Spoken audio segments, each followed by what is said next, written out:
honestly, I don't know exactly what we need to do, but we need to figure out some thingy-mabobs. Yeah, it'll be nice because we need to wait for people to come in anyways, so, yeah. Oh, here we go. We're live now. Perfect. Okay. Is there a way to change the name?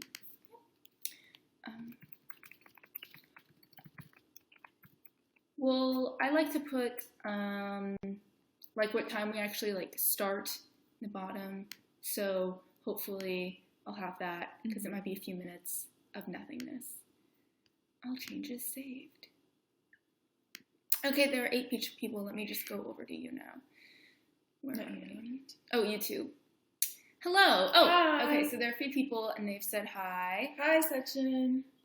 We're going to try to go... Oops, you're like totally out of it.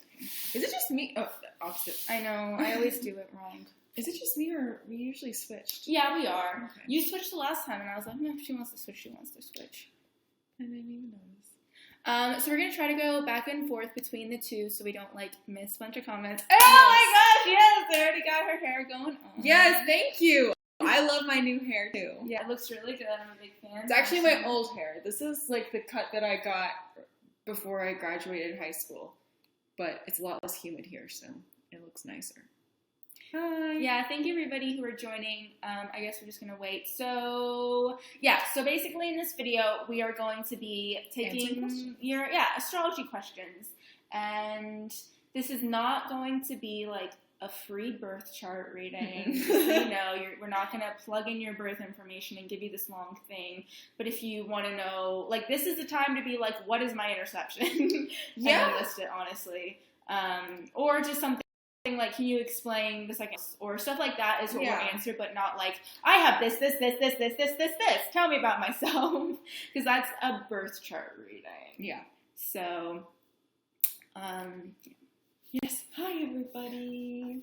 And I just wanted to mention to the people, if you are watching on YouNow, that we mostly are going to be on YouTube, but we'll try to come back and forth. Yeah. Especially because, like, I know the quality is a lot nicer on YouNow. At least it is on my laptop. I look at this. Look at this quality. Look at that quality. Oh, we are a bit grainier. Yeah. So that's a thing. Okay. But, and also, I have, like, now, like, I guess, like, a personal channel, and it'll be, like, linked down below, because if you don't know, I have autism, and I recently was diagnosed, and so I've just been making some videos about that, and there's more information about it, and if you don't care enough to subscribe, I just wanted to let you guys know that it's a thing, and if you have somebody close to you with autism, or you have it, or whatever it is, and you have an interest, I'm making videos just casually on there whenever I want about nothing or anything. Yeah. Okay. But yeah, so that's linked down below. But now we're getting to your question. Yeah, someone asked about sexuality. Yeah, so if you watch our Moon and Scorpio video, we mentioned that we know a lot of specifically women who like women who have Scorpio moons, and especially Geminis and Tauruses. But I don't know why, though. There's no way, like, sorry, turn that off.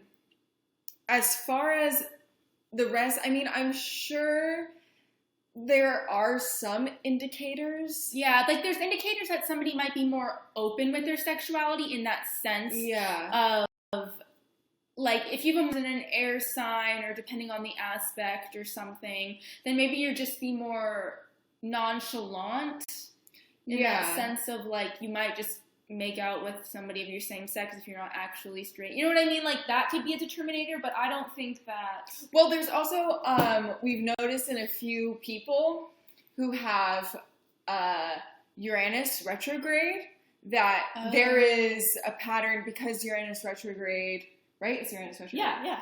Yeah. Turns that weird energy inward, and it has a lot to do with, like, figuring out slowly through life that there's a mold that you've been brought up in that you need to break. And we know a few people, at least 2, who have that, who had to break out of the traditional mold of their family by coming out with their sexuality. Yeah, and that could be something that to have to do with sexuality. So I don't think that there's any, like, indicators, like, maybe there's an indicator to, like, if somebody, okay, let's say you've got a girl, and they're going to be more of, like, what kind of lesbian, you could probably honestly look by from their rising sign. Yeah. Like, a butch would have, like, a much stronger rising sign. That's just kind of like, just because they give off of a more masculine energy, that doesn't make them gay. You know what I mean? I'm sure you can be straight and have a masculine energy, like, geez. There's probably people who have studied this, I'm sure, that have done research on sexuality and astrology, but we just haven't. Yeah. Thank you. We look awesome. No. That was my mom. Oh my god, is it really? Yeah. Oh my god, it is! It's your mom! Shout out to Nina's mom! Oh my god. Okay. Oh, 5th house interception in Scorpio with Moon and Pluto would be nice. I liked your interception video on it, but the Pluto part. So just basically like... Oh my god, there's too many. If so it's Moon too and Pluto specific, intercepted? We can't answer everything if it's too specific, but we can talk about, like, Moon and Pluto intercepted if anybody's curious. Oh, somebody else has autism. That's awesome. Okay. So intercepted Moon is just an intercepted presence of the mother, and in Scorpio it's probably going to intensify that missing presence and of the if mom. it's conjunct Pluto, perhaps, I don't know if it's conjunct Pluto, but if they're both intercepted, they may be conjunct.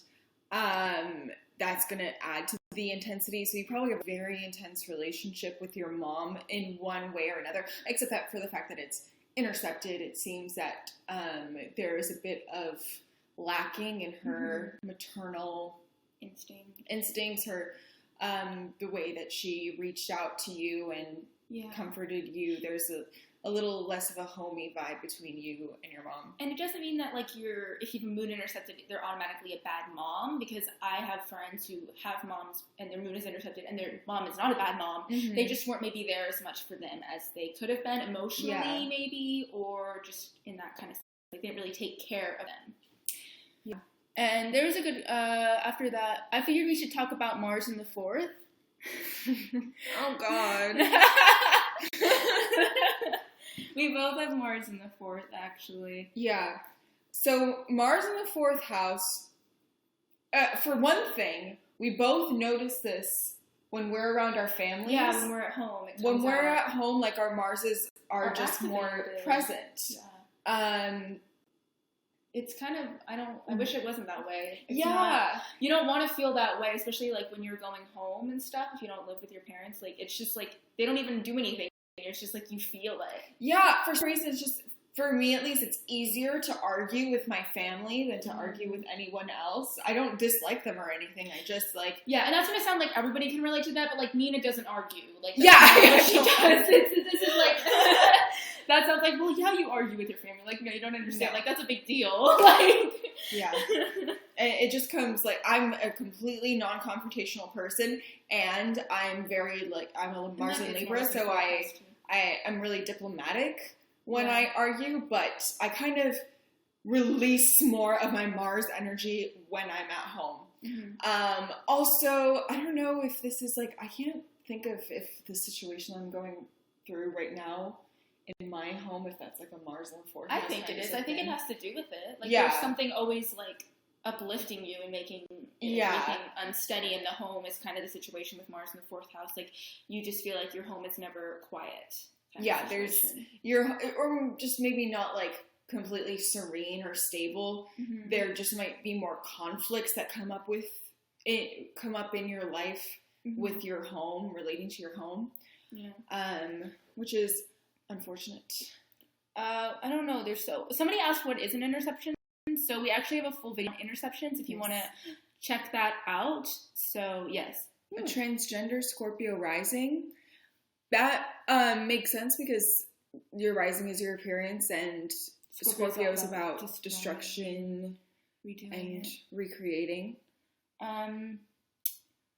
So if you're wanting to know, somebody asked about thoughts on Scorpio rising and Pluto in the 1st, you can check out our whole Scorpio rising video because we talk all about it.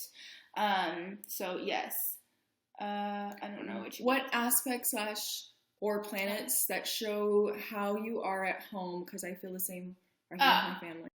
Okay, so your 4th house Yes. for what it feels like your home is, and you can't forget, like, you have a progress chart, so that may seem more relevant to you right now, but your 4th house always rings true. And if you have Cancer, maybe, you don't have to have Cancer in your chart, but if you do, that can maybe show a little bit more about your home in some way, or like how you feel towards your home, or how important it is. How important, yeah. But the 4th house is always a place to look for, and so like we both have it in like Virgo, so that just means that like we were brought up in a more Virgo feeling household, and you just kind of apply those qualities to it. So yeah, I don't know. This is so many questions. I don't know. We missed so many. I feel bad. Yeah, I don't know. No, yeah, we can scroll. I actually don't know how to scroll on a Mac. I'm useless. Oh, you just use 2 fingers. Just go like that. Really? Yeah.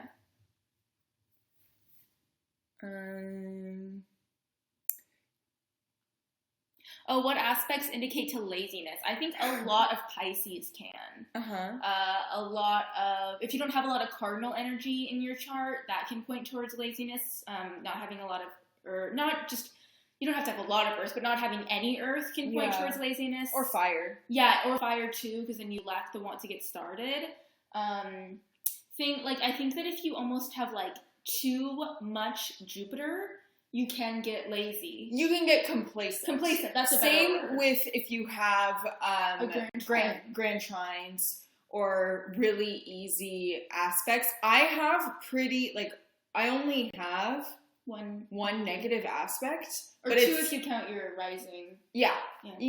So I have like 1 or 2, 1.5 negative aspects, but the negative aspect that I have is like one of the top 3 negative aspects of astrology, which is Mars opposite Saturn. Yeah, a lot of people around our age have that energy within us because of the fact that the planets move so slowly. So that's definitely we see within our whole generation. And it's not fun having a bunch of Mars opposite Saturns interact with each other, especially when that Saturn's in Aries and that Mars is in Libra. It's just not going to happen. Especially when they're intercepted. How I get here? You tell me. Okay, wait, let's scroll down. Okay. Yeah, a lot of people want to know about Scorpio stuff a lot just because of the whole, like, mentality behind it, I think. I think also because people with Scorpio energy are more drawn to astrology because they want to know themselves more deeply. I guess that makes sense, too. But it's just interesting because, like, I agree with that. Like, absolutely, I think people with Scorpio energy are going to be more drawn towards astrology, but they only want to know about, like, their Scorpio stuff. You know what I mean? Because it's the coolest stuff, let's be real. I have a sun in the 8th house, yes. To Mars, why? Well, retrograde Saturn there's a lot of like things that show like a lack of fatherly presence and stuff like that. So, but you said in the 12th house as well. Yeah, you probably definitely have like a lack of both parents, in some way. But okay, how is style explored in your chart? I love your style, both of you. Thank you. But I don't have any style. I would say it's a lot has to do with your rising and like your aspects to your rising. I think really show your style and your Venus. Yeah, and your Venus, like depending on the house that your Venus is in, that can show like what you'll want to look beautiful and stuff. So like if you're going to have like a first house Venus, you're going to be more into looks. You know what I mean? Or like if you have like a Venus in the 12th house, you'll be like, this physical life doesn't matter, whatever, it's irrelevant. And then kind of how you feel comfortable dressing, I think, has to really do with your rising sign. Yes. For a lot of our videos, like our skits for rising signs, we dressed like kind of like the rising sign, or we tried to. So, but it also has to do with the aspects on that, I think, more than anything. You guys ever wonder what we're just a speck of dust in dimension far, far away? You know, we're just a speck of dust inside a giant's eye. That's from a song. I don't know. We'll scroll up. Top 5 worst natal aspects. That's interesting. Well, I mean, I know what they... It's like, all relative. It is all relative. Like, the 3 ones that they talk about astrology-wise, like, that I've seen people say is, like, Sun opposite Saturn, Venus square Mars, and a Sun square or bad aspect to your moon. I think those... Yeah. Having a Sun with a harsh aspect to your moon, I think, is one of the hardest as well, because that's, like, 2 of your key identities. Mars opposite Saturn as well. Yeah, that's what I said. That was in the first one. Did I not say? Maybe I didn't say that, and I thought I did. What I meant to say was Mars opposite Saturn, Venus square Mars. Yeah. What are your thoughts on having a retrograde planet in the first house or an intercepted planet in the first house? This has always confused me. Yeah, that is actually interesting because it's like so internalized, but yet it's on what people see. So, and especially if it's intercepted, I think that shows to kind of you're feeling like you don't control the way that you come across. Yeah. Like you don't grasp 100% your image or how you seem to be. It's almost like I feel the same way with if you have a lot of 7th house planets, you kind of don't exactly understand how you come across. And with holding an interception in your first house, that makes you not only be confused a little bit or not grasp completely the way that you come across to other people, but it kind of makes it hard for you to grasp the idea of identity at all. Of like... Yeah, because your first house holds your interception, even if there aren't any planets in there. Yeah. It could still be very relevant. There are a lot of things in astrology that point to like disassociation so easily in your first house. Like there's so much of it, and I think that's why like it's so easy for people to kind of like not understand how they're perceived, because it's so easy to just have one little thing and then you're like, who am I? You know what I mean? That's why I think it's such easily like the common question, if that makes sense. But yeah, okay. Leo is a good lad.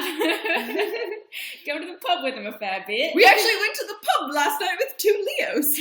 Oh gosh. Really talkative. Yeah. Does having a higher degree sign make you mature in that planet and vice versa? Yes. Yes. And I don't... And the thing, though, is, like, when you say, like, oh, it's a more mature planet, a lot of people are like, immature. If you say immature, they're like, you know what I mean? But it's not, like, it's not always... It is what it is. It is what it is. Yeah, exactly. Yeah. And not only degrees. If you have a more mature sign on your ascendant, you also appear more mature, even if it's at, like, a middle degree. Yeah. Like, I know someone who's a Gemini with an Aquarius rising, and they're both at, like, middle degrees, but she appears a lot more mature than she actually is, because even though Gemini is the 3rd sign, it's like one of the most immature signs, and Aquarius is the 2nd to last sign, so it's a very mature sign. And I knew her throughout all of growing up, and she was just like the mature one. She was taller than everyone. She was actually older than everyone. She was smarter than everyone.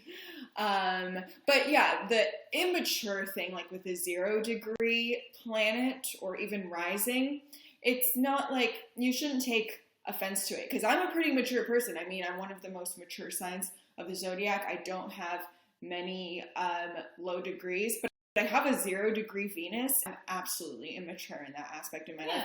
Not in like a typical way of where I'm like, ugh, because it's still an Aquarius, bachelors, which is more like stay single forever, blah blah blah. But just like it's almost like a childlike energy to that, kind of the way that I approach my Venus. Yeah, no, it is interesting, and it's just because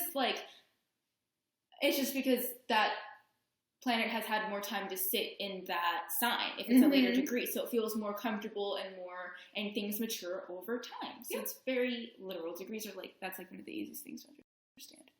Oh, how is Mercury retrograde treating us? Awful! Mercury retrograde never ceases to amaze me. Every single time Mercury goes into retrograde, I'm like, I'm gonna be above it. It's not gonna affect me this time. It's just a stupid planetary thingamabob. Literally every time something... My mom is watching, so I want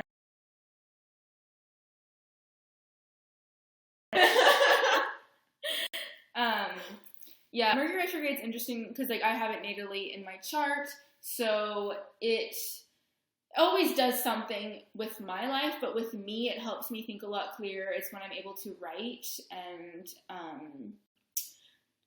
just like my brain works a lot better during Mercury retrograde, but things around me still like to fall apart. But it is what it is. I don't know. I feel like there's so many different, like, there's so many more retrogrades that impact me more, I guess. Mm-hmm. Okay, I don't know. Let's see. There's Pisces are the last sign, so it is considered the most mature because they have a little bit of every sign in them. Yeah, and they're mature in like how you would think an old person kind of way. So not really in, I think Aquarius is very much like put together, kind of mature and mature, but Pisces has reached the entire cycle. So they're very knowledgeable and old souls, and basically they just have a lot of experience with all worldly things and otherworldly things, even because it's like the closest sign to the other realm, the realm beyond. Yeah, area of the world. What could be reasons for not identifying with your rising sign? If there's any Pisces or Neptune involved, if there's any oppositions, like harsh oppositions, like I have my Sun and my Moon and my Mercury opposing it, that definitely, having a lot of 7th house stuff, having interceptions in the 1st house. Squares, strong squares to your rising, in conjuncts to your rising.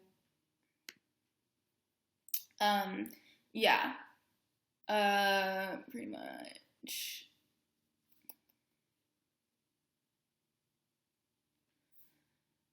If I'm interested in purchasing a reading, would you be open to doing group prices or compatibility reading? I don't know. Just email us and we'll go from there. Cause that's like I don't understand what group price. What you like mean if by there's like prices? a lot of people that are buying one, if like we would discount them. Oh, and that's why I said like just like email us. It's just like partytrickastrology@gmail.com, and if you're interested. But here's the thing: our prices are extremely low in actual fact. Yeah. For the work that we're doing, and considering that everything is split in half because it's 2 people. So just, I know people say that our readings are expensive, but comparatively to what's on the market and for the work, all the work that we put in, it's a deal. Yeah, and I just think that it sounds like it's a lot because whenever anything is marketed as like $100, for example, like that thing is going to seem like a lot because that's a lot of money. Like I get that. I get where that's coming from. Like absolutely. But astrology readings are more expensive. When I first heard how expensive they were, like when I first started getting into astrology, I was like, oh, whoa. And then I was like, oh, okay. Now this makes sense. Mm-hmm. So yeah, it is what it is. Yeah. And as far as compatibility readings go,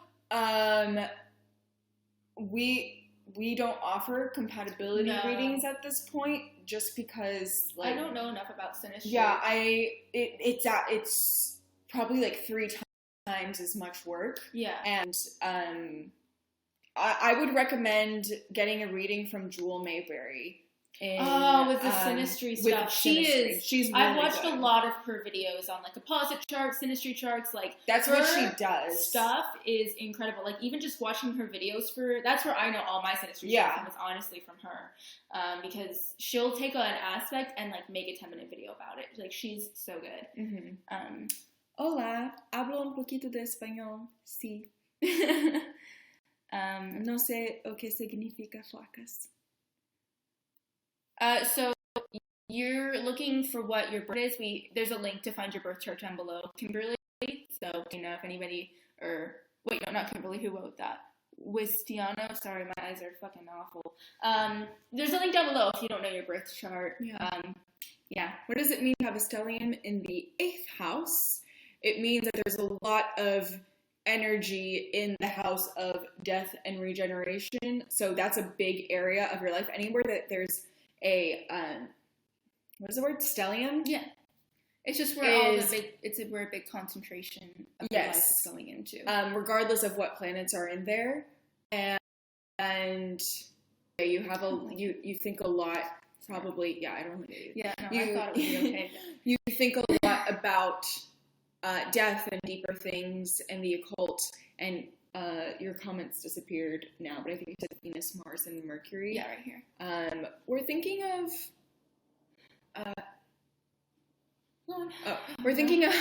Sorry, I just sneezed. We're thinking of doing a house series relatively soon. Ish. I don't want to get too far ahead because I'm like, we still need to focus on like Venus. Yeah. But we have like so many ideas and so many things we want to do. And that's like something we definitely want to do. So it's definitely in our mind. What makes Libra a cardinal sign? That's a good fucking question. No, I have the answer though. So cardinal literally means direction. Yeah. And Libra is the scales. So they're literally like going from one direction to the other. They follow, they're direction oriented. Yeah. If they see that something is going in this direction, they're going to balance by going to the other direction. Yeah. So they're not just going to sit around and not do anything about it. Yeah. They're going to be like, gotta balance this out. Yeah, sure, they're not aggressive at all or confrontational or anything, but they're going in a direction. People forget though that like Libra is an air sign and they're diplomatic. And they're very, very smart. I think Libra's a very smart sign, and that makes them gives them that want to achieve more because they're intellectual people. Yeah. And so I think that adds to their they're like, I don't know how to describe it. Like sometimes you can have this image of like a Libra that's like an airhead and stupid, blah, blah, blah, blah, whatever. But like they are smart and they do want to learn and they have that drive, which adds to that cardinal ability. But yeah. This is a really funny comment.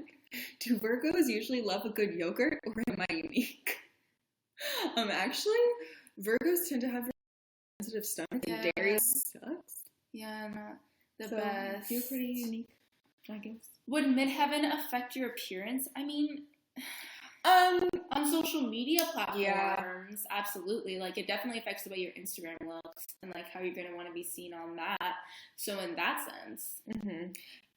But I think as far as real life goes, not as much. Maybe if you're like on stage, that's still real life. But it's really your public persona. Yeah.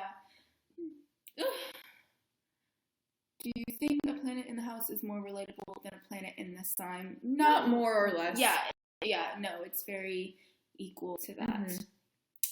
What is the meaning of retrograde asteroids for satellites? Well, a retrograde asteroid is a similar thing to a retrograde planet. It's just that energy is just turned more inward. Mm-hmm. So it goes for the same thing. There's just not a lot of information out there on asteroids. And I've searched retrograde asteroids. There's some about like retrograde Juno because that's a toughie. But yeah, it's hard to find information about the asteroids, which is really annoying. I wish there was more information. Anyways,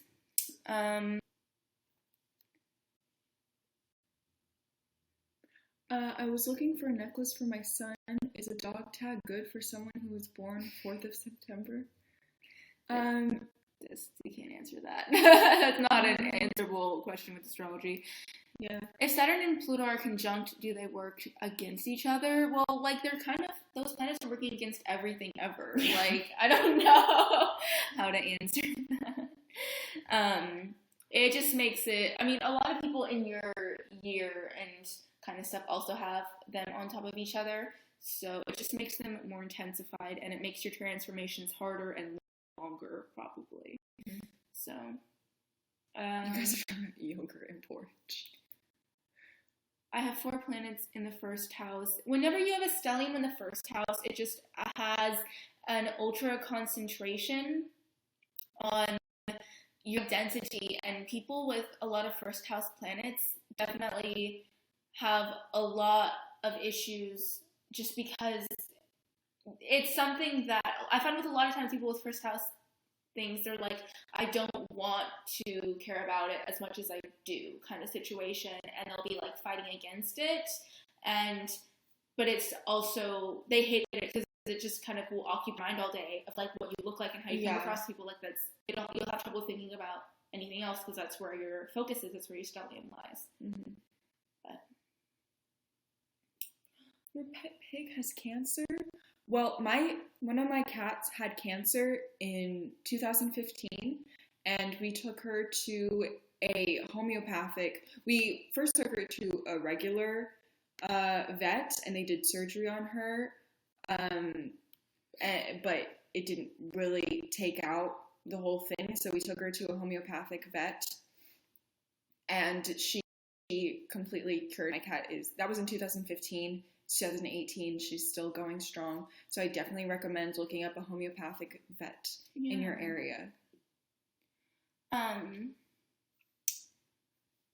Mercury conjunct Saturn, I type in questions and then erase them. I can relate to that so much. We both have Mercury and Capricorn, and I just type so much shit, and I erase so much of it. Like, I recently deleted my entire old Twitter that I had for years. I was like, time for the biggest tweet and delete of my life. Yeah, I remember there was a point in my life where I would speak and I would feel stupid after I spoke because of the way people reacted, or like it wasn't coming across in a clear and concise manner. This was when I was a child, and I thought, okay, so I will just always think of my sentence exactly the way that I'm going to say it before I speak it. Yeah. Simple. Yeah, it's like, and then if you don't, you're fucking screwed. There's just a piece of hair right here. Just gonna get, okay. Have we noticed how Saturn transits go through the houses impact your life? Yes. Hugely. Severely. It's so crazy how much how Saturn transit impacts your life. Mm-hmm. And I think that there's so much power in knowing that that's where your Saturn is. Yes. Because then you can kind of, I think, deal with it better. Because it's more expected and it's more accepted, because instead of this, why is this, I don't understand, you're like, okay, this is why, it's just going to be what's happening, and I have to prepare myself for it. I'm not saying that that's invalidating it, like, oh, since you know it's not going to be hard. No, but it's still going to be hard, but it's going to be less of like, where is this coming from? Like, you feel less helpless, I think. Yeah. So you're more prepared to take it on. And when it happens, you're less of a victim to it because you kind of knew it was coming. Yeah.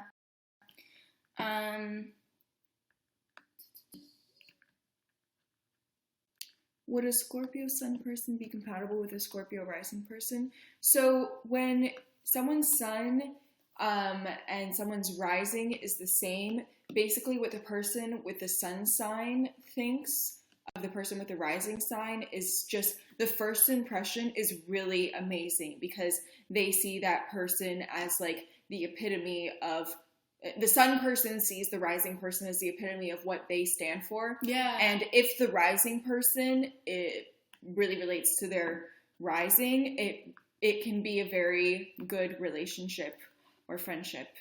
Yeah, I think that that kind of situation would be a better friendship than a relationship, like a partnership, honestly, because if you were the first house person, then you'd have, their sun would fall in like your first house, maybe, or your 12th, but I'm going to speak for like more first house stuff. And that makes a more, it's not like it's a bad place by any means, but it can make it after a while a little bit more superficial because somebody's house is in the way that you look. So their ego is like, that is what's talking to each other. And so, because the first house is not a deep house and it's not trying, you know what I mean? It's just, It is what it is. So there's not much to dive into the first house. So I think that that's why if somebody's sun falls into your first house, you'd feel like you need more almost. Mm-hmm. I don't know. This is just me guessing. I've never been in this situation, but I've always been like kind of weary of like if somebody's house or something has to do with that. I wouldn't say that it's anything to shy away from. Yeah, that's why I was saying like I think it's best in a friendship. Yeah, and it also depends on the rest of the chart whether it's going to lean towards a friendship or if it's going to lean romantically. But there's definitely going to be like, you're going to hit it off from the beginning. Yeah, totally. Let's see. My parents only remember my approximate birth time. How can I tell if I'm a Libra rising or Scorpio rising? Just, well, I think that you can pay like an astrologer to rectify your chart. But if you cannot, basically just really see which one that you relate to more. Research if you have like, if you're not sure what planet would fall into what house, and from there kind of see whatever you relate to more, whatever speaks to you more. Yeah, and Also, I think what might help is sometimes we can be kind of biased towards ourselves. Like, it's hard for us to see our first house because we only know us as our moon almost. You know what I mean? Yeah. So maybe ask a friend, like, read Libra rising and read Scorpio rising to them and ask them, like, what they see more in you. And that might also, just reading off the qualities, might give you an answer a little bit more. Yeah, or look more at the planet house placements. Yeah. You might relate to that more than your rising. That too. Why are there so many fucking fart things in our fucking comments? I'm not wearing a necklace right now. Yeah, no. Oh my god, you're not wearing your necklace right now. No. I took it off because we went out last night and didn't match my outfit. Oh. And then I'm filming this weekend. Emcee usually stands for like midheaven. Yes. But I don't know why is it oh, medium coeli is what it stands for, right? Yeah. Median or medium?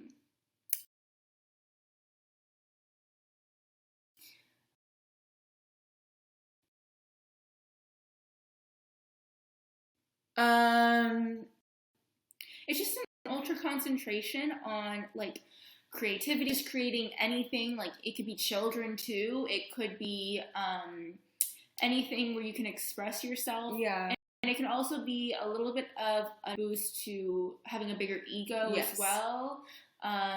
Your focus is mostly on yourself if you have a lot of planets in the 5th house. Sometimes, yeah. It can be. But it also, the 5th house is also fun, so it's also just really wanting to enjoy You're things. kind of more of a less, I don't want to say like less intense person, but yeah, you're kind of, because I compare it to me having an 8th house sun. So I'm more of like within myself, I'm a more intense person. Things go on more intensely inside of me. If you're a 5th house sun or a Stallion, the general like tone of your life is just a little more fun, a little more easy, I would say. Yeah, it's a lot more like focused on, I think, of like physically creating things instead of like internal stuff. Yes.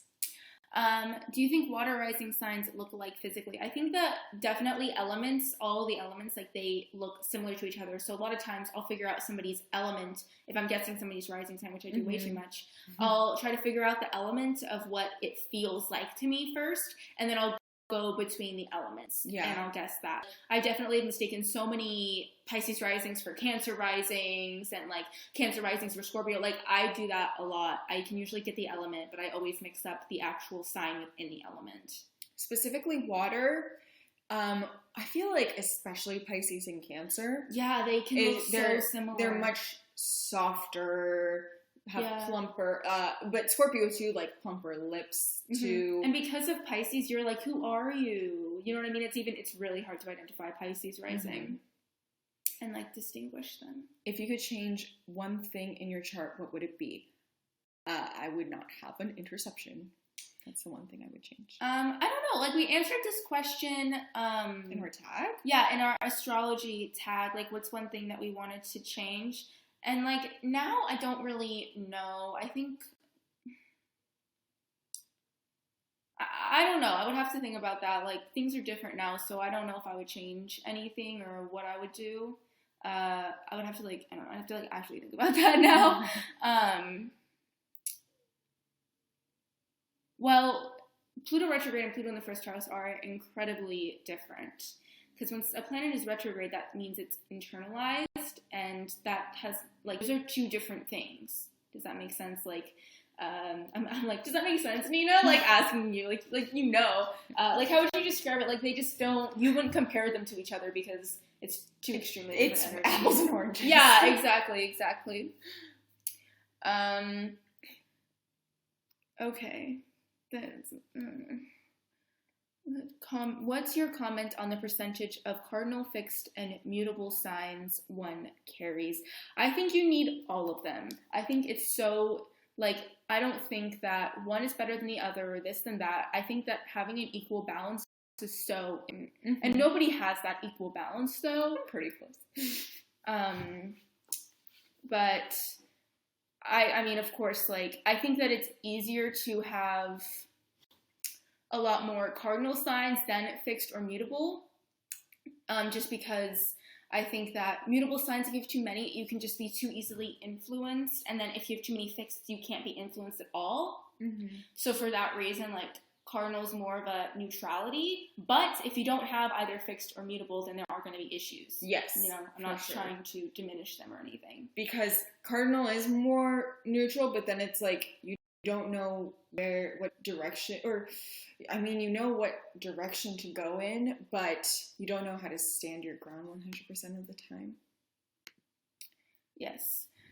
Okay, so somebody with a 12th house sun. So somebody named, I think her name was like Dr. Honeytrap or something, but she's an astrologer on YouTube, and she has a 12th house sun, and she just made like a 20-minute video like about her 12th house sun, and having one. And so you should definitely go to her channel and check it out, because somebody with it will be able to tell you better than two people without it. You know what I mean? And I figured since that's available, I would really recommend her. I really like her stuff. That _Mel saying about being an Aquarius sun with a Cancer rising, people are always surprised when, like, especially in situations where, like, when we started school, mm-hmm. or where I'm just in a situation where I'm meeting people for the first time. It depends how long it's going to take for my sun to come out, my Aquarius sun to come out, and people are always surprised. Just because Aquarius also is, like, one of the weirder signs, and Cancer is one of the more, like, innocent signs. So I have some, like, when we first started school, there's some stories where people are like, I did not expect Nina to do this or say As that. a Cancer rising, we're always going to get those stories. So Trico, he's angry that we're ignoring him, but I wasn't aware, like, we're not purposefully ignoring anyone. But thank you for putting our link onto YouTube. That's nice. Thank you. I don't know what you were asking beforehand. We missed a lot of people's questions. We're just kind of taking them really randomly, and we're not, like, unless you're saying something stupid about farts. We're not purposefully ignoring you. Because if you're saying something stupid or, like, asking us on a date, then we are purposefully ignoring you. But if you're asking us legitimate astrology questions, we're not purposefully ignoring you. So, I'm a double Capricorn and Cancer rising, because somebody asked. And Nina's an Aquarius sun, Sagittarius rising. Okay. Why do people think I'm shy? I'm an Aries sun and Leo rising. I don't know. Do you present yourself as shy? What's the difference between Emcee and rising sign? Okay, so your rising sign is what is the first thing, basically, like the first wall between you and the outside world. It's how you interact with the world. It's how people see you from first impression, or, like, kind of your personality. And your midheaven is something, it's honestly harder for me to grasp because that's where I hold my interception. But your midheaven is your public persona. It has less to do with how you interact with the world, and it has more to do with how you present yourself on a public platform. It has to do with social media. I also think it has to do with, like, if a camera were to come out, like, what would be your first instinct? Or, like, just kind of how you want to be seen by the masses. How like, you what brand you want yourself. To be known for, and how you want to be viewed. Mm-hmm. It's almost like you have a little more control over your midheaven than maybe that's just my relationship. What do you mean? You have more control with how you want to appear. Like, there's more effort that goes into, and more consciousness that goes into how you present yourself through your midheaven than how you present yourself through your rising. Yeah, but also that might also be because we both have Saturn in there, so we're a lot more controlled about it. Okay, Pluto retrograde in the third. So Pluto in the third house it can give either, like, intense relationships with siblings, and it can also make you just change and move to different neighborhoods.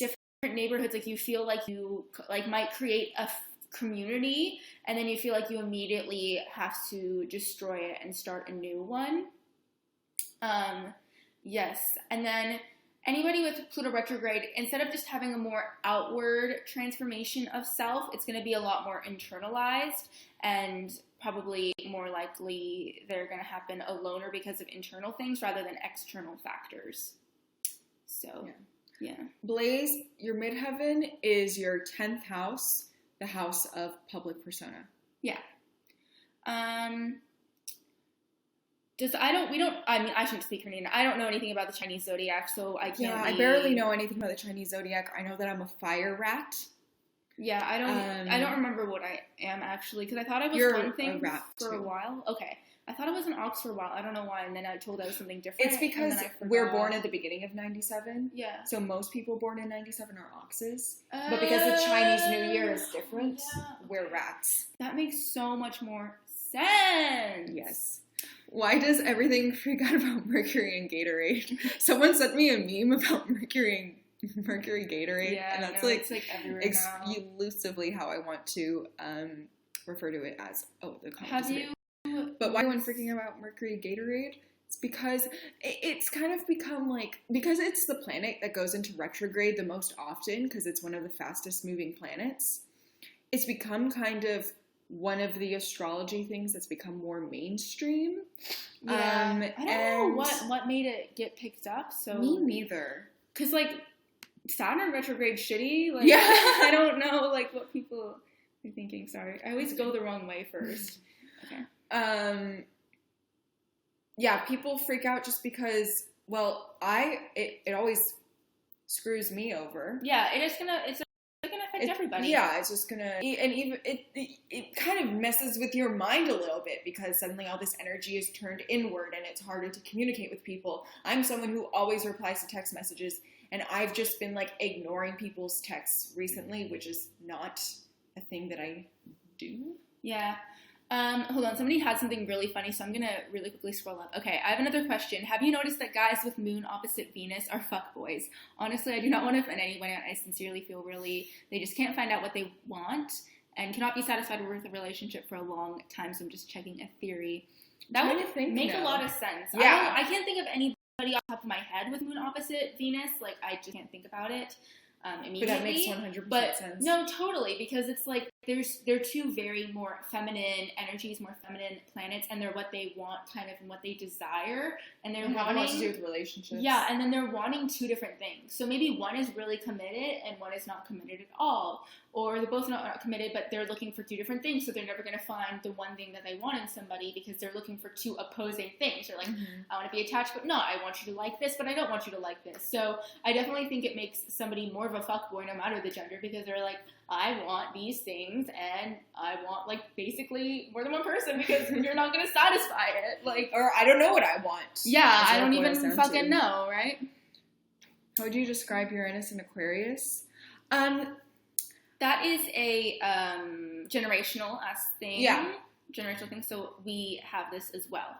Yeah, Uranus in Aquarius. It kind of just makes the most sense to me, because Uranus rules Aquarius.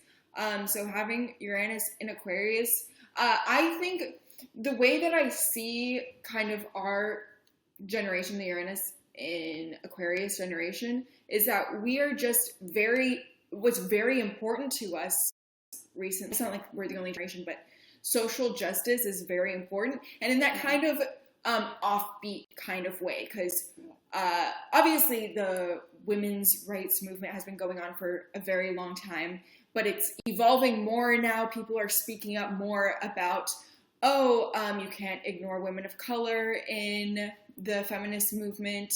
There's more gender options being brought up. It's just kind of, we're thinking more out of the box in our social justice pursuits recently. Also, it makes so much sense that we're in the technology revolution. Yes, the Asian era. Yeah, and that everything is happening online. That's how we're getting all of our news. That's how we're getting all of our stuff, is all through technology. That's how we're changing shit, is through technology, which, if you don't know, Aquarius, rules the technology. Because it rules kind of innovation. Yeah. Uranus, too. Uranus rules innovation, new things. So that's kind of a big thing of how I see it. I also have my sun opposite ascendant, and it's so self-explanatory. It's just the way you come across to people is the exact opposite of who you are on the inside.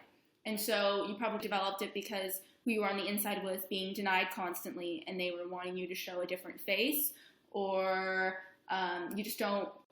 you were never that part, your sun was never validated as though that's the right way to be. It was this opposite way that that's what everybody expected of you. And I would say most of the time, if you have like sun opposite ascendant, you're gonna like your sun more, as in the fact like that's gonna be what you're comfortable with.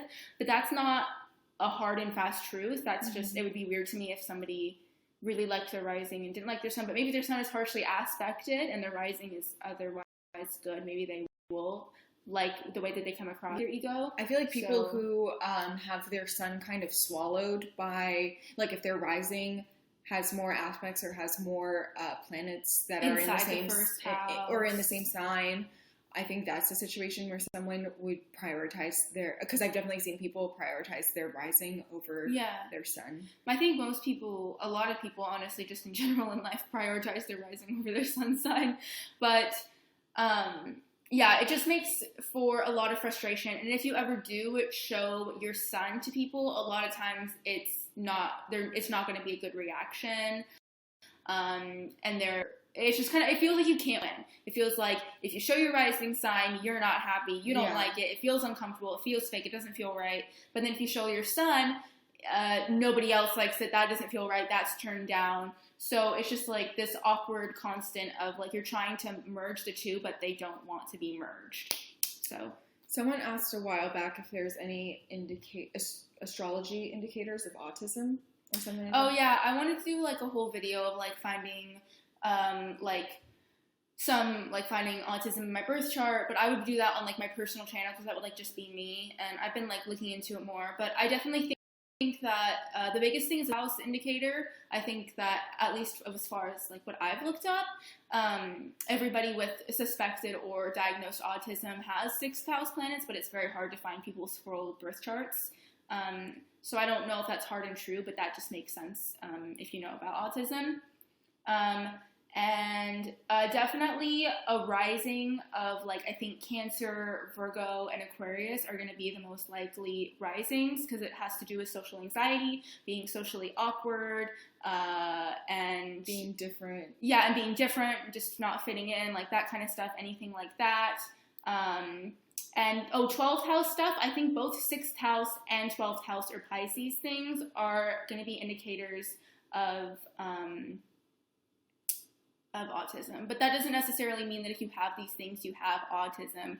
But I don't know much else. I mean, a lot of, like, something like anxiety would be easier because anxiety is like, oh, Virgo, 6th house. Yeah. That's why, like, you know, like, or Cancer rising, or just, like, even having any stellium in any house, I think, can lead to some sort of anxiety. But, like, those things are a lot easier, or, yeah, I don't know. I'm going on a long rant, but, yeah. Do you have any advice for an Aquarius moon and Pisces moon to understand each other better? I think any advice for any two people to understand each other better is just to try and see it from the other person's perspective. Yeah, I think that's just to do with any moons trying to see other moons, honestly. And they don't square, so you definitely have the ability to do that. And somebody asked what a conjunction is, and that is just when two planets are on top of each other. Within 8 degrees of each other. Yeah. So it can be the same sign, or it can be a degree of the sign before and a low degree of the sign after. Yeah. Venus and Mars and Gemini, feel free to drag me. Well, if you want to drag me reading, we saw them down below. Stelliums is just 3 or more planets in one house. Yes. And that's it. And that just shows where your focus is in life. Yeah. What's Mercury and Capricorn like? We talked about it a little bit earlier. Yeah, we both have it. Yeah, it's you're very thoughtful with the words that come out of your mouth. Yeah. Almost super critically thoughtful. People may do because you pause in between your words because you're trying to always find the most perfect word to explain the exact thing that you're trying to say in as few words as possible with as few pauses or ums in between. Yeah, I think any Mercury in an Earth sign can be a little bit to slower speech. Like Mars and Taurus is Mercury and Taurus is the biggest culprit of slow speech. Like, oh my God, they're crazy. But yeah, it definitely, Mercury and Capricorn, you definitely want to, I think there's definitely like wanting to seem smart. because I think of Capricorn as like success, right? Success in your words. So I think that Mercury and Capricorn are the least likely to be like, to use like slang. Yeah, or to just be like, to say stupid things, to be like, you might BBs, or like use like internet slang like that. Like I would never, like I've never said like babe, or like BB, or like AF. Oh, I hate it when people are like, hun, babe. Yeah. Like, it's just an unnecessary word that you don't need to put in your sentence. And don't call me that. It's very, like, Mercury and Capricorn, like, that thought process. Like, I feel like Mercury and Libra is definitely the lover of that kind of stuff.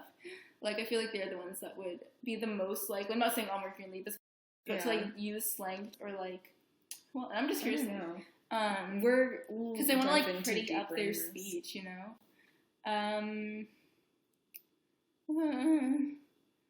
Hi, Dan Matthews, the yogurt guy. Nice to see you back. Oh, thank God, right? Or should I say yogurt, because I think you're British. Oh, yeah. How do you feel about having a lot of planets in the 7th house? So we both have 7th house stallions, actually. Would you like to start? How do I feel about having a lot of... Well, let me start from the very beginning. When I found out that the 7th house was the house of relationships and I had a stellium in there, I was like, great, I love relationships.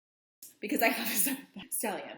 And because I am an Aquarius, and when I was learning about sun signs, the thing that I most did not like about Aquarius, because I didn't relate to it, or I related to it on some kind of level, but it was not a strong, or it's not a strong aspect of my personality. It's something that I can tap into, and that's the thing of being detached. I am actually someone who gets very attached to things, and is actually low-key very emotional. So I liked seeing planets in my 7th house because that was an indicator of someone who is attached, also attached socially, because Aquariuses can be social outsiders, and having lots of planets in your 7th house means that being attached to people is important. And then this also with my 8th house sun, this also ties into it. But how I feel in total, having a lot of 7th house planets. So when I watched Alyssa Sharp's video on the 7th house, it opened up so much about myself. Like she was basically talking so much about things about myself that it was like really enlightening. And I haven't really thought about if I didn't have a 7th house stellium, you know? So I don't really know what it's like to not have a 7th house stellium. And I am grateful for my house placements because I think it adds a lot, because I learned first that I was an Aquarius, and I think that my 7th house stellium and my 8th house sun just adds a lot to my personality that I like, because I'm a more attached and emotional person than what Aquariuses are given credit for. So I guess that's kind of feelings on having a lot of 7th house stellium. I don't really see it as a positive or a negative thing anymore. I just see it as me. Yeah, that makes sense.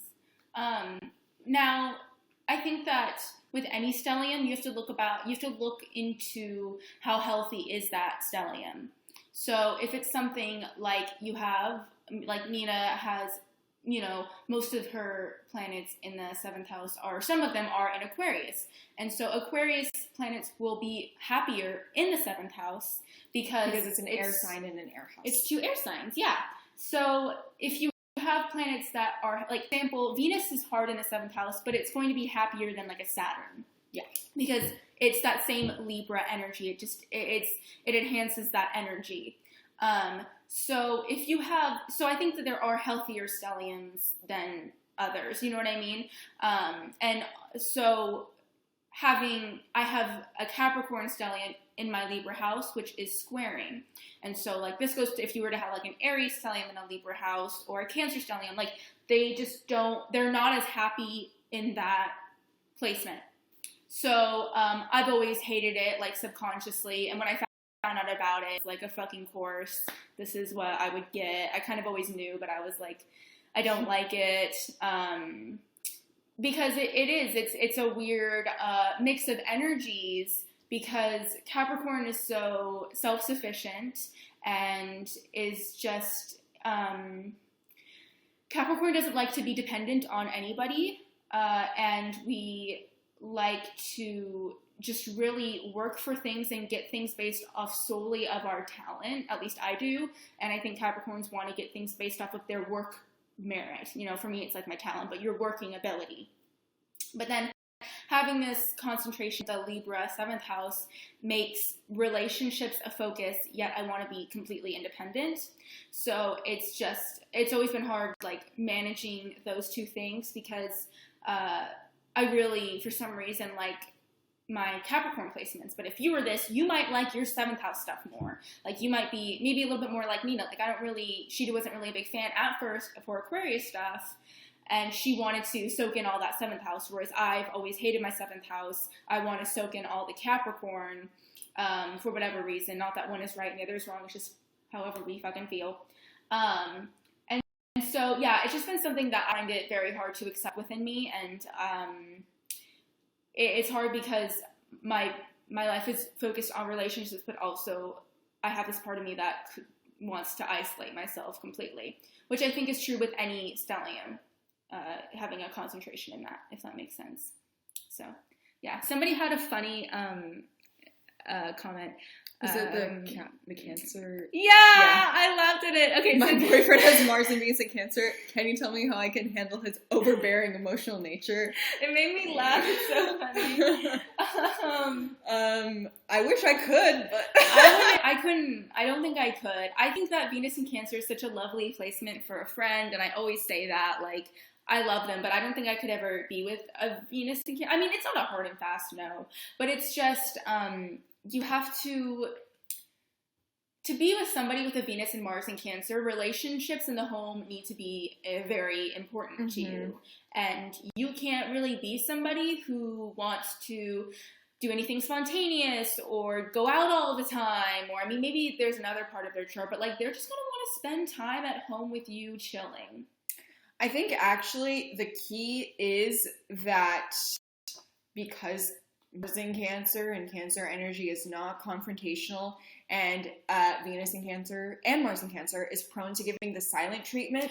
I think you in the relationship have this responsibility to bring up how you're feeling a lot to your partner, or ask your partner a lot how they're feeling.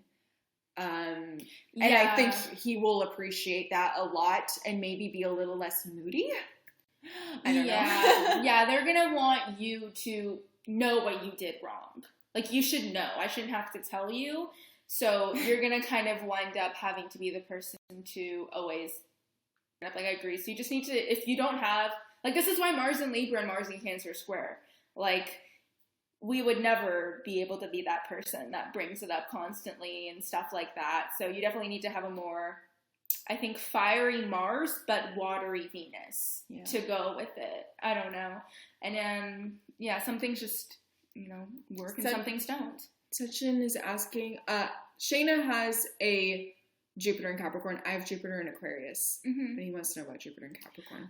So this is another generational thing. So hopefully this will apply to a lot of people watching, which is always nice. And it's just basically, Jupiter is in its fall in Capricorn, because it really likes to be in Cancer. And so Jupiter in Capricorn just means that it almost might sometimes feel like you don't have any luck, but that is very false, unless it's maybe retrograde Intercepted. You do have luck, but you don't have luck like people with an easier Jupiter, that they can just kind of, whereas luck we think of, it's just luck, it just kind of happens. Like, I don't believe in luck, at least for me. I don't know about anybody else. Like, I know that I don't have just luck. Like, I don't just like, well, that's so lucky. Like, it's very rare for me. My kind of luck comes from me suffering first. Like, every time something good happens, because I've learned this, that's why, like, I'll tell stories and I'll be like, this sounds really shitty, guys, but I knew it was for a reason. Like, I'm sure you've heard me, like, share stories like that. Because now I realize, like, whenever I go through something shitty, like, you really, as a Jupiter in Capricorn, have to see its redeeming qualities and you need to see what you're learning from the experience. Because once you figure out what you're learning from the experience, then luck will will show its face, basically. But if you refuse to see the good, negative, and harsh scenarios, then the luck will never come to you. And this literally just happened to me 2 days ago, where I was like, this sucks, this sucks, this sucks. And I was talking to my mom, and then I was like, you know what, but actually I should see it in this way, whatever it is, what it is. And then I get a text message, and I got what I wanted in the end. Like, it was really crazy.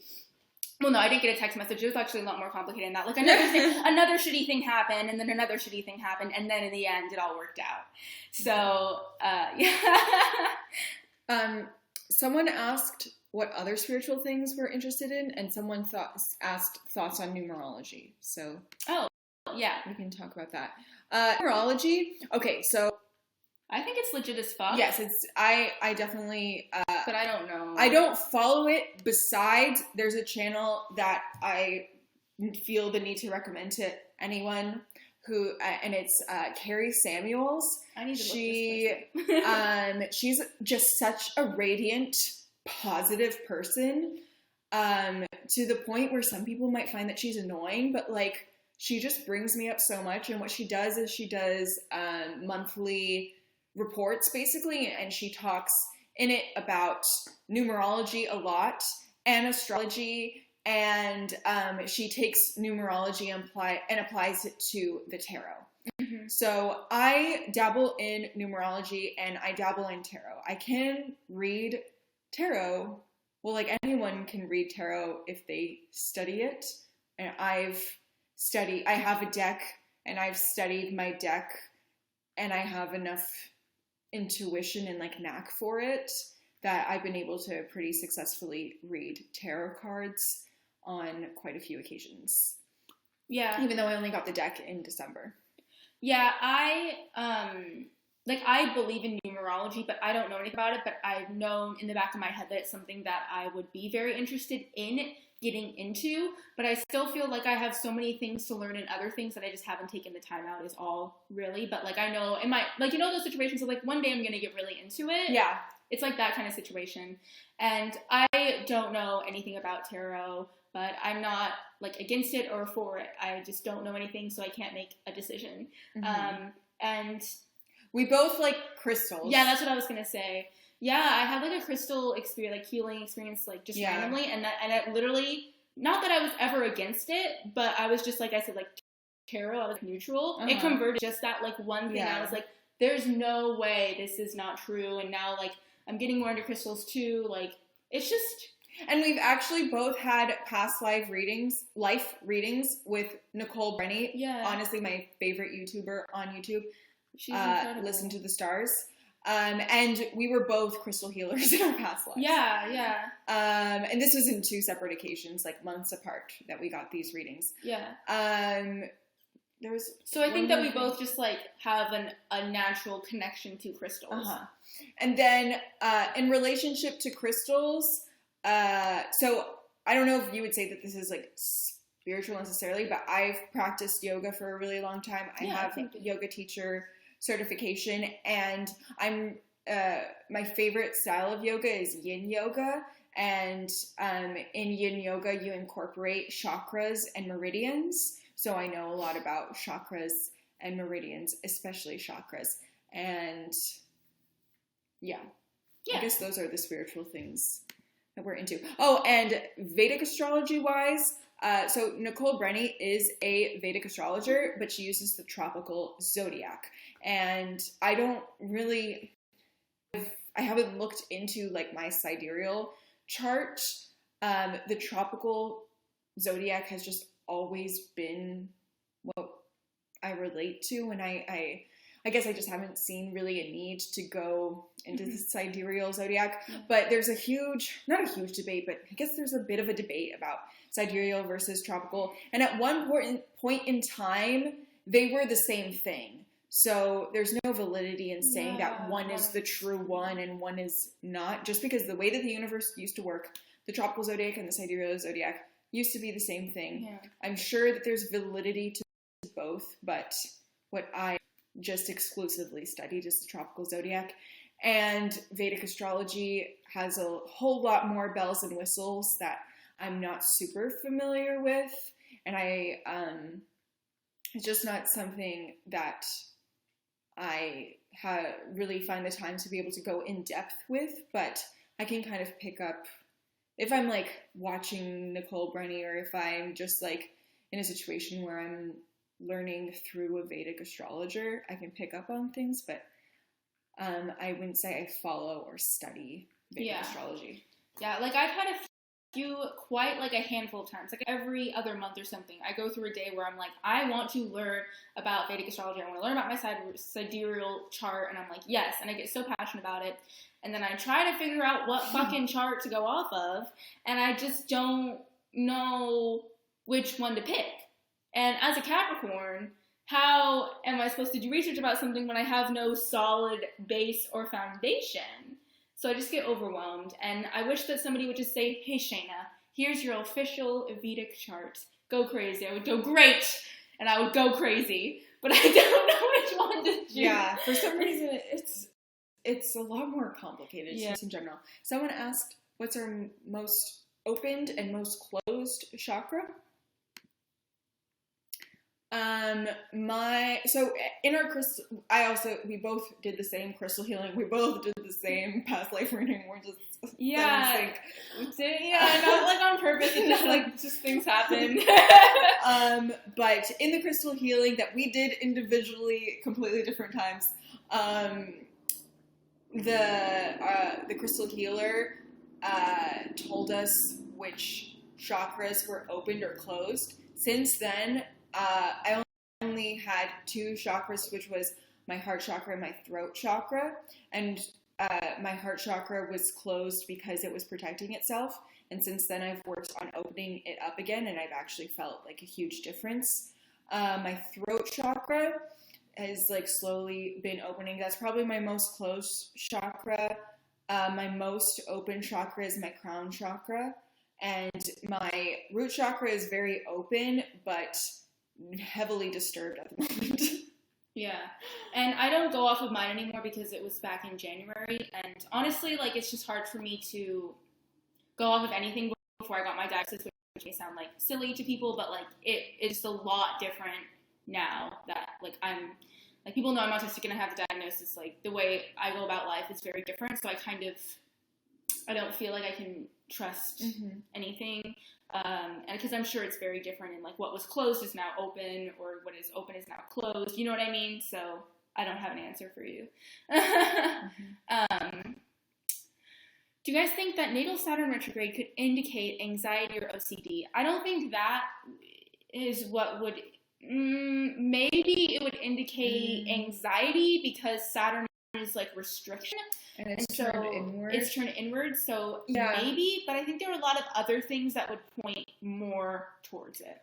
Honestly, I think that you might be onto something. Like, I've never thought of it before, but if you're kind of in so many words saying that you have Saturn retrograde and you have anxiety or OCD, I don't know that much really about OCD. I did quite a bit of research on it recently, so I know a little bit more, and it just depends on, like, what your obsessive tendencies are. Because, like, if your obsessive tendency has something to do with your image, then you would look to your rising sign and see if that's heavily afflicted, and that could be where it points. But if your OCD tendencies are, like, the, like, stereotypical thing, but of more of just, like, cleaning, or then that would be more towards 6th house, or if it is, like, a repetitious thing, like that could have something to do with your Mercury. Like, I think you would need to know, like, it would just depend on what is your specific compulsions.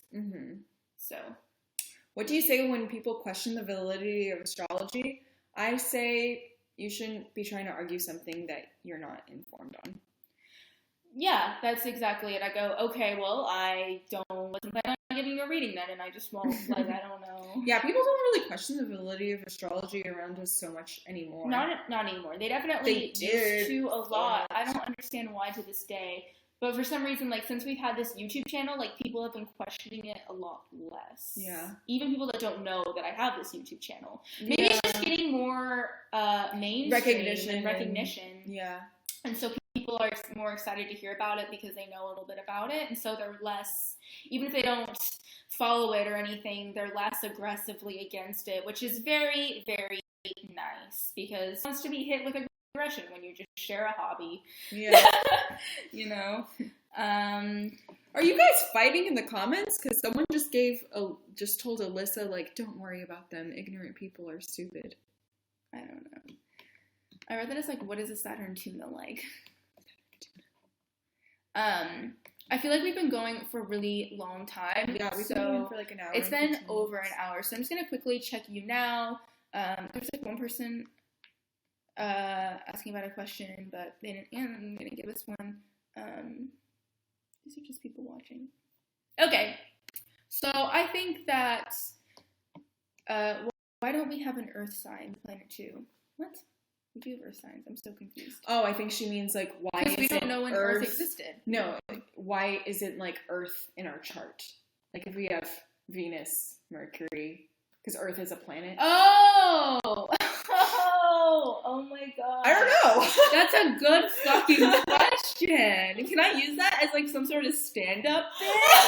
Nobody will get it though, but like that's fucking good. I don't know, I have no answer. Okay, but we're glad that we're helpful. Okay. Maybe people on Mars like don't have a Mars sign. Wow. People on Venus don't have a Venus. What would Earth represent? I don't know. If anybody knows why we don't have an Earth sign, please tell me. Maybe because we have Earth signs, like Taurus, Capricorn, Virgo. Like, those are the Earth signs. And because Earth is considered an element, though, in that situation, not an actual planet. Why are those words interchangeable? I think we gotta take a quick expedition to Mars, figure out if they have Mars signs, sniff out this. I always thought Virgo would be rule of the Earth. Absolutely, I have to agree. Got like Mother Nature, Virgo, the Virgin holding Hoyts. I would have to agree. Yeah. Okay. Earth signs is the opposite of Sun signs? I don't know. Okay, this is getting too much. We are going to. She just said it the same in caps.